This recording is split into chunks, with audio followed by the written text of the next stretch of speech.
Olá, a partir de agora você acompanha o Fala Fisco, podcast do Sindicato dos Fazendários do Ceará, Sintaf.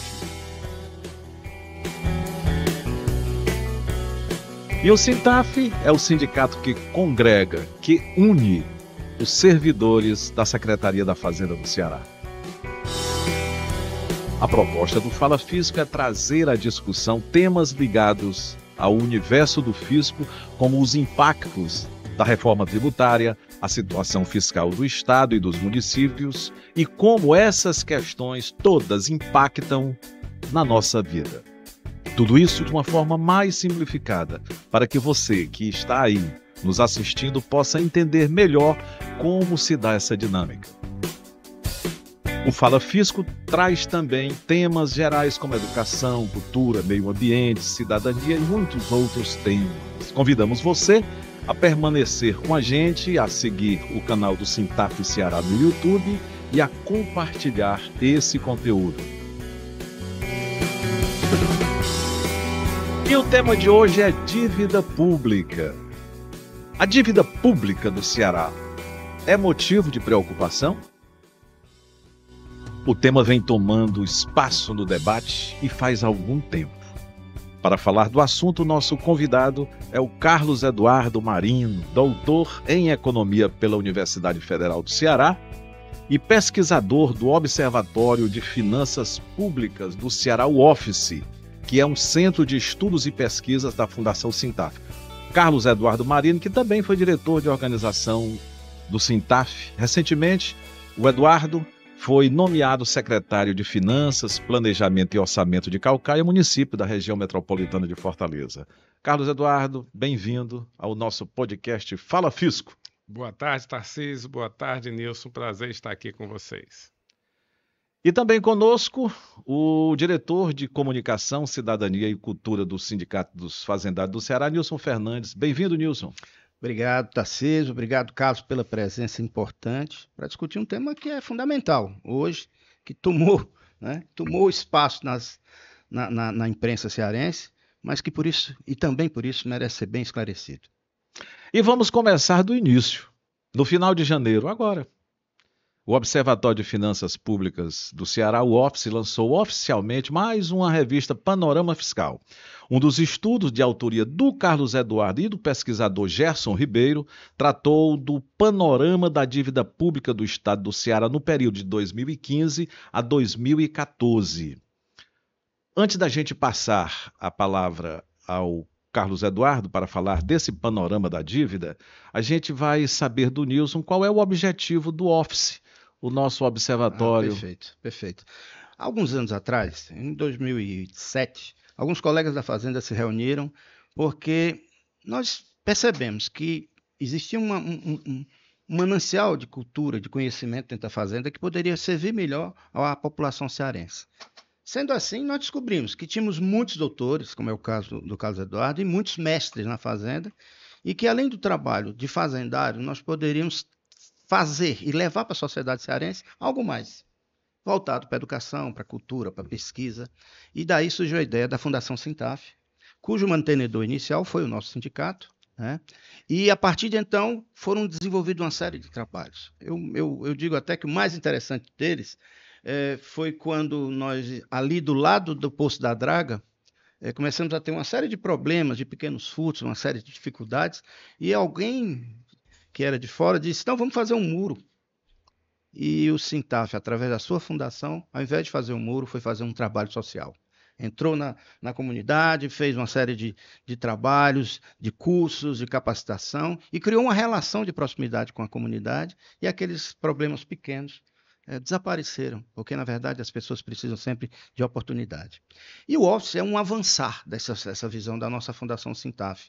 É um observatório de finanças públicas do nosso Estado, mas cujo objetivo é exatamente pegar estudos que têm um grau de profundidade, de rigor técnico, mas traduzi-los de uma maneira mais facilitada para as pessoas, de uma forma geral, que a nossa sociedade, a nossa população consiga compreender e atuar. atuar como cidadãos dentro daquele processo. Então, o office tem esse papel e a gente tem ficado muito feliz com os resultados e com a qualidade daquele trabalho que está sendo, dos trabalhos que estão sendo apresentados, como é o exemplo desse belíssimo trabalho que o Carlos Eduardo e o Gerson fizeram agora recentemente, que está constante nessa revista Panorama Fiscal. Então, nosso objetivo é esse, o desafio é grande, mas sempre acreditando que o melhor sempre há de vir. Obrigado, Nilson, valeu. Carlos Eduardo, doutor Carlos Eduardo, doutor em Economia, o que motivou a pesquisa que tratou do panorama da dívida pública do Estado do Ceará no período de 2015 a 2024? Tarcísio, inicialmente parabenizar o Sindicato dos Fazendários, parabenizar você por essa iniciativa. Acho que é uma linguagem nova de comunicação, nem tão nova, mas razoavelmente nova, e tenho certeza que vai ter bastante êxito e vamos levar esses assuntos de interesse da sociedade para um público mais amplo, né?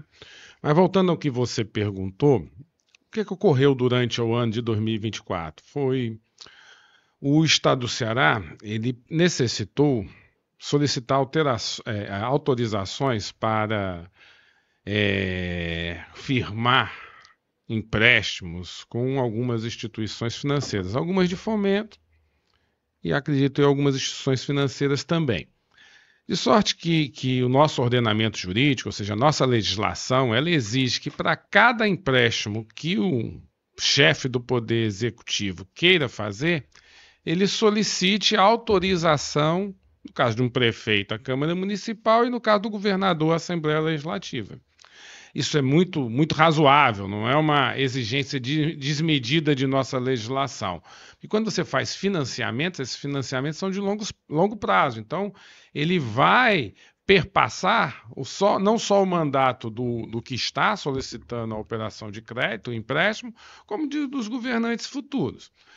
E isso é importante porque quando chega uma propositura dessa na Assembleia, é natural que os deputados da oposição e da situação façam um debate, né, sobre para que aquele empréstimo está sendo tomado, quais as condições do financiamento, se a taxa de juros é alta, se a taxa de juros é baixa, se isso não vai expor o Estado ou o município a um superendividamento que no futuro possa não ser honrado.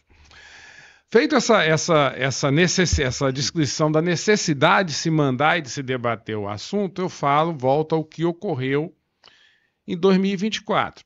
O Estado solicitou algumas autorizações legislativas para firmar empréstimos e a cada novo pedido do Estado do Ceará, do governador, há alguns deputados, e evidentemente repercutidos pela imprensa, começavam a questionar um superendividamento do Estado do Ceará, a um sucateamento das finanças públicas estaduais, uma falta de solvência do Estado, solvência fiscal do Estado com suas obrigações, de sorte que todos esses comentários de natureza negativa surgiram no momento em que esses financiamentos estavam sendo analisados.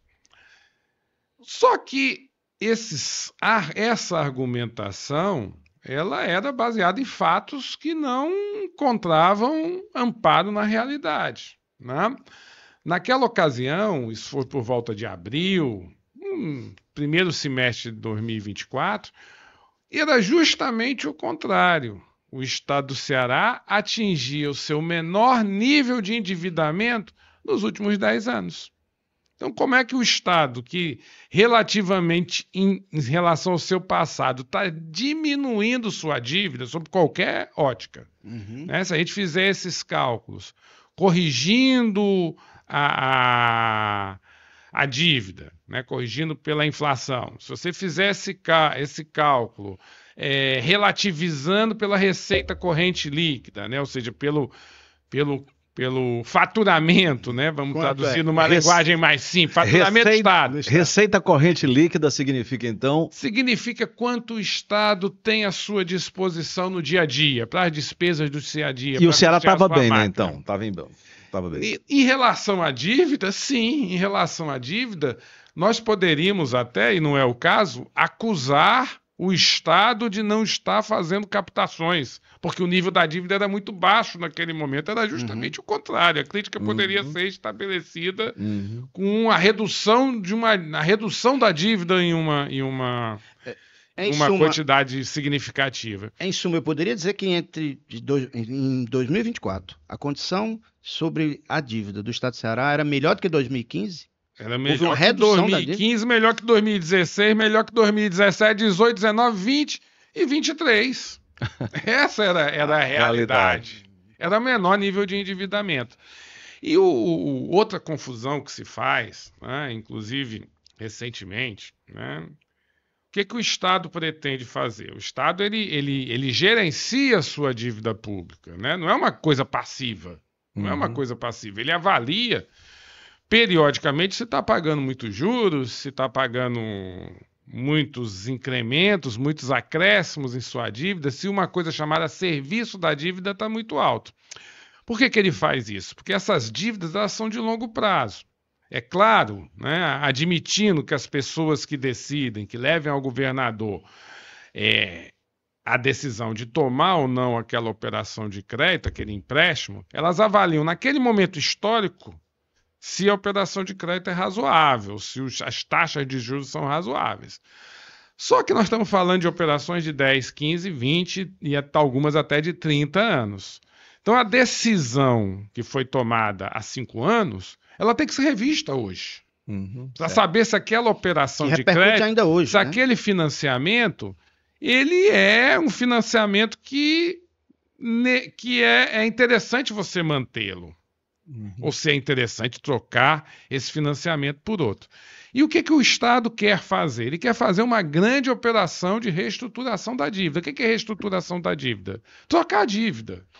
Como assim? Entregar a dívida cara e receber a dívida barata neste momento. Por exemplo, para as pessoas comuns, é como se você tivesse uma dívida no cartão de crédito que cobra R$15, 15% ao mês, e eu poderia fazer um financiamento qualquer que pagasse 2%. Deixa eu fazer um comparativo melhor, Nilson. Vamos supor que você deva ao Banco do Brasil, né? E vem a Caixa Econômica, ele oferece 50% de redução de juros. O que você vai fazer? Trocar de banco. Vai trocar de banco e levar sua dívida para outro banco, né? Então, numa linguagem buscando ser bastante simples, é isso que o Estado procura fazer. Aí se fala em 2,5 bilhões de reais, se fala em um quantitativo extremamente significativo, que é realmente significativo, mas não é endividamento. Quando você reestrutura a dívida, você altera a composição da dívida, muda o credor, muda a quem você deve, muda com certeza o prazo, né? E muda a taxa de juros, e obviamente está mudando a taxa de juros para menor. Né? Vai gerar economia para os cofres públicos. Então, esse discurso que eu diria que não traz clareza para o debate. Eu não estou aqui questionando que críticas não podem ser feitas, devem ser feitas. Né? Será que o objeto lá que vai ser financiado é um objeto relevante? Será que a taxa de juros é boa ou é ruim? Tudo isso deve ser feito, mas não dizer no momento que o Estado tem a menor dívida pública de sua história nos últimos 10 anos, você dizer que o Estado está super endividado. Isso é uma desinformação com a população. O que motivou, então, as pessoas acreditarem que havia esse endividamento? Qual foi? Eu acho que a falta justamente do que estamos fazendo aqui, né? A falta de um debate, de um esclarecimento, né? Ou seja, tem viés político. Não sei, Tarcísio, se tem viés político ou se o emissor da informação também não foi... não estava calçado em informação real. Que não é real. Existe um senso comum que tem que ser eliminado, de que pegar empréstimo é ruim, né? Penso. Então, esse é um senso comum que está difundido na sociedade. Todo governo que pede empréstimo é porque está em dificuldade financeira, o que não é verdade. Não necessariamente. Na realidade, é justamente o contrário hoje que ocorre no Brasil. Os entes, né? E quem são os entes? União, Estado e município. Os entes, eles só conseguem... Primeiro que praticamente não tem mercado para os estados e para os municípios tomarem empréstimos sem uma coisa chamada aval da União. Você praticamente não vai ter ninguém que quer. É possível, mas ficha limpa das finanças. Ninguém vai querer emprestar dinheiro ao Estado do Ceará se não tiver o famoso aval da União, que é o que o nome quer dizer mesmo. Se o Estado der o calote, a União vai lá e cobra. Inclusive, está ocorrendo isso no município, que eu tenho a responsabilidade de dirigir as finanças nesse momento. Não honrou uma operação de crédito no passado e está inadimplente nesse momento com a União. Então, para a União conceder esse aval de se responsabilizar pela dívida do Estado ou município, ele tem uma avaliação que ele faz. Na realidade, é a Secretaria do Tesouro Nacional que faz essa avaliação, que se chama capacidade de pagamento. CAPAG. O nome é CAPAG, vocês já devem ter ouvido falar lá. É um ranking, uma nota que se dá por critérios estabelecidos, que vai do A, que é o excelente pagador, excelente capacidade de pagamento, até o D, que é a situação crítica que a pessoa não pode fazer nada, o B e o C como intermediários. A União, por regra, só concede aval, só concede garantia para entes avaliados com a nota CAPAG A e nota CAPAG B. Ceará está em... O Ceará está onde? Ceará está em A. Estava em B no momento da discussão, para vocês verem como é um pouco absurda a situação. Ou seja, ele estava numa transição de B para A. Ou seja, ele estava melhorando. Interessante. E a argumentação é que o Estado estava numa crise absurda, que não teria dinheiro para honrar seus compromissos, que as finanças públicas estavam sendo destruídas, quando estava justamente no caminho contrário naquele momento.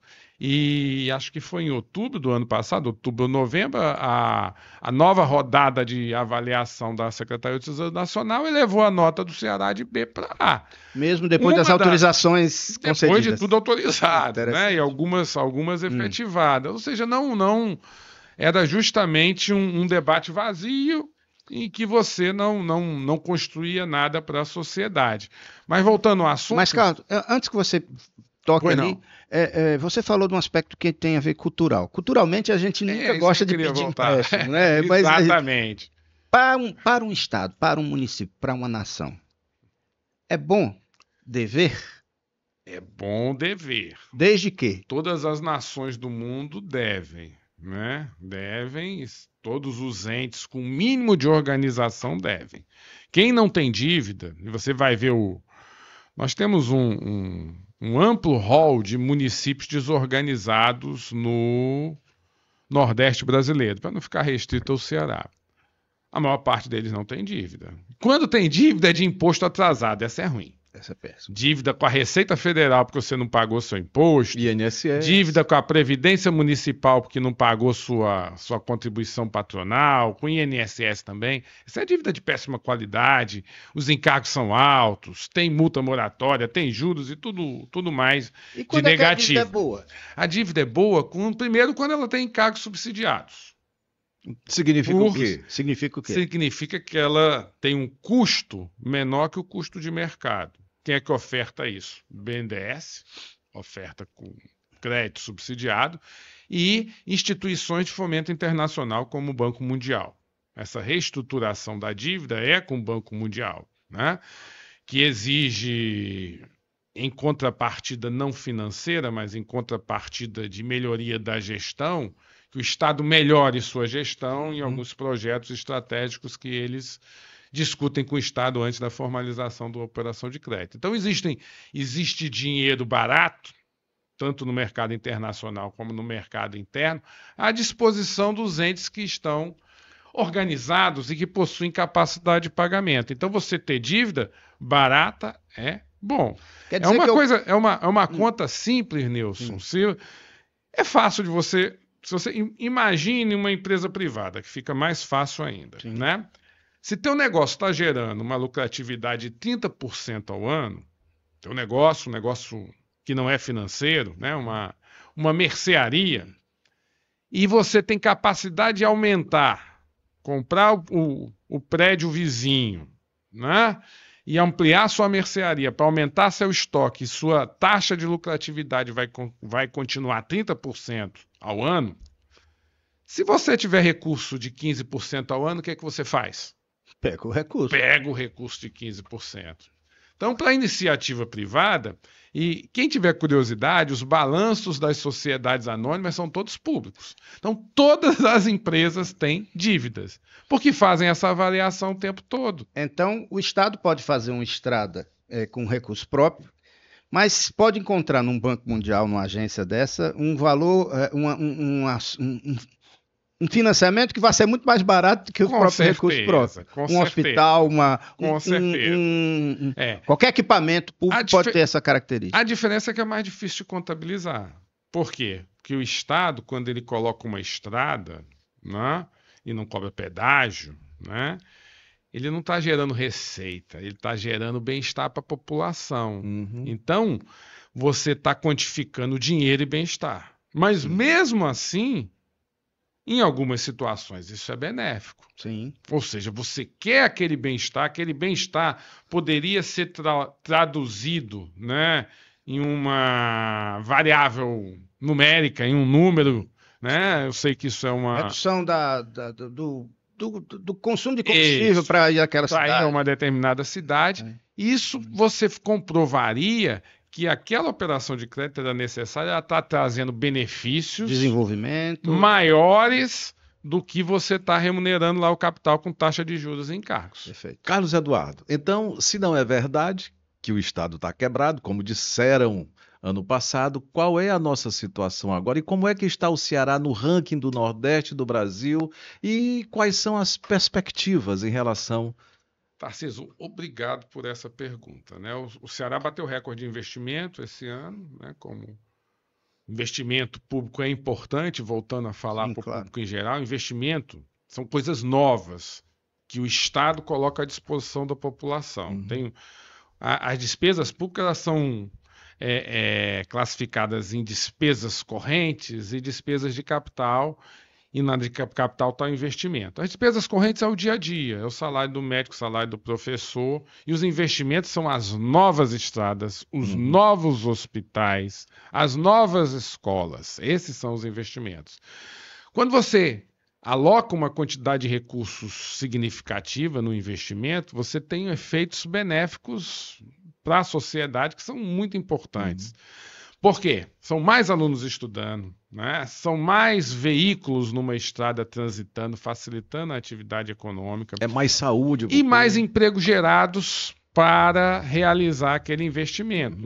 Você vai realizar o investimento pelo setor privado, o setor privado vai contratar pessoas para realizar esse investimento. E o Estado do Ceará foi recordista de investimentos este ano. Sempre investiu muito, sempre como proporção foi muito, mas esse ano foi um Esse resultado cálculo não. É proporcional. Então. Proporcional à receita corrente líquida. Nunca vai ser maior, porque As economias são muito grandes. São Paulo contra o Ceará. Exatamente. Aí você coloca uma colocação recente também que foi feita em redes sociais. O Estado do Ceará tem a segunda maior dívida do Nordeste. É bem provável que sim, porque o estado do Ceará só é comparável à Bahia e Pernambuco dentro do Nordeste. Então, vai ter a primeira, a segunda ou a terceira. É a mesma coisa você dizer que o município de São Paulo está mais endividado sem desprestígio ao município de Cariré do que o município de Cariré no Ceará. Que o município de São Paulo gasta mais que o município de Cariré. Claro. Você tem que relativizar como você bem lembrou. Mas voltando à tua pergunta, Tarcísio, como é que está em relação ao Nordeste? Então já colocamos aqui que a dívida era baixa em abril. Então, ok. A gente pensou assim, né? Eu e o Gerson, outro autor, pensamos assim, bem, essa pode ser uma situação do Ceará, mas pode ser uma situação nacional também, né? Todo mundo está endividando menos. Não é mérito do Ceará ter a dívida baixa nesse momento, é uma conjuntura nacional.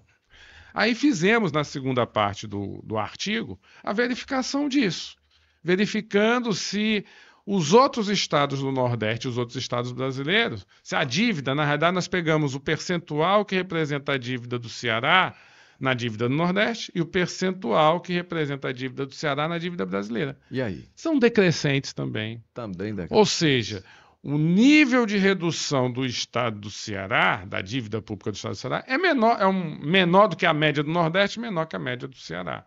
Ou seja, existe um processo, existia até abril de 24 um processo de redução redução significativa da dívida pública. Aqui. Recentemente, um deputado estadual disse, olha, no ano de 2025 o Ceará terá que pagar 2,5 bilhões dos serviços da dívida. Sim. Quando a gente olha o volume, é um montante elevado. Mas traduza isso nesse processo de reestruturação. O que é que isso significa, de fato? A operação de reestruturação da dívida, né, que era prevista para ocorrer em 2000, é um processo, primeiro esclarecer que é um processo longo, demorado, que envolve diversas negociações, protocolos, envolve Senado Federal, envolve Secretaria do Tesouro Nacional. Não é tão fácil fazer uma operação dessa. Então, essa operação de crédito era prevista para início de 2024, durante o ano de 2024 não foi realizada ainda, né? Então, ela vai ser realizada possivelmente, ou existe a expectativa que seja realizada em 2025. E como é que é contabilmente uma operação de reestruturação da dívida? Você elimina a dívida antiga, que se chama amortizar. Amortiza. É serviço da dívida, né? Dá baixa na dívida antiga e coloca uma nova. Então, acredito eu, não tenho certeza, que esse número fora do habitual característica do serviço da dívida é justamente isso, a previsão orçamentária que no ano de 2025 o Estado do Ceará vai trocar de dívida. Né? Vai trocar de dívida velha para dívida nova com custo financeiro menor e economizar recursos. Você tem um gráfico, né? Temos que explicita, sim, né, o que você está dizendo até agora. Colocar na tela, né? É bem interessante. Bem interessante. E praticamente a gente está chegando ao final do nosso que nós temos podcast. Que consolida todas as ideias, né? Não sei se vai dar certo. A gente vamos lá. Vamos tentar. Estamos aqui no nosso podcast Fala Fisco. Vai dar. Vai, olha aí. Olha aí, que maravilha. Ocorreu um problema. Dívida consolidada do Estado do Ceará nos últimos 10 anos. Vamos lá. Isso aí, só tentando explicar aí para as pessoas que nos escutam e nos veem, o que é isso aí? Dívida é o Ceará, certo? Esses aí são os dados do Estado do Ceará. Então você tem no painel à esquerda, painel A, a dívida consolidada, e no painel B, a dívida consolidada líquida. Primeira diferença entre uma e outra, né? Dívida consolidada é dívida mesmo, é o montante da dívida que se tem. Dívida consolidada líquida é aquilo que você deve menos aquilo que você tem em dinheiro, certo? Uhum. Ou seja, a diferença é o seu caixa. Vamos supor que tu deva 5 mil, você tem 3 mil na carteira. Então a tua dívida líquida é 5 mil menos 3, 2 mil. Mas por que o Estado tem dívida e não paga? Porque não é interessante pagar, porque é feita essa avaliação a cada momento e ele acha que não é oportuno pagar a dívida nesse momento, porque os benefícios em ter os recursos financeiros são maiores do que pagar a dívida. Voltando para o gráfico. Então, percebam aí que ele vai do primeiro quadrimestre de 2015 ao primeiro quadrimestre de 2024. Em termos de valor, só tem aí o do último quadrimestre, que é 50,3%. Então, a dívida consolidada do Estado do Ceará, como o gráfico demonstra, é a menor nos últimos 15 anos, tendo um decrescimento a partir de meados de 2020, um decrescimento bastante contínuo e bastante significativo. Do lado direito, a dívida consolidada líquida, que foi a 20,8% no terceiro quadrimestre da receita corrente líquida, né? E que vai também com um decréscimo significativo no mesmo período. Só para entender esse percentual, né? Como eu falei aqui, receita corrente líquida é o faturamento da sua empresa, né? No mundo privado, a gente poderia dizer assim. Então, esse número aí, 20%, vamos pegar os 20,8%, significa dizer que o Estado do Ceará, em termos líquidos, deve 20% de sua receita anual.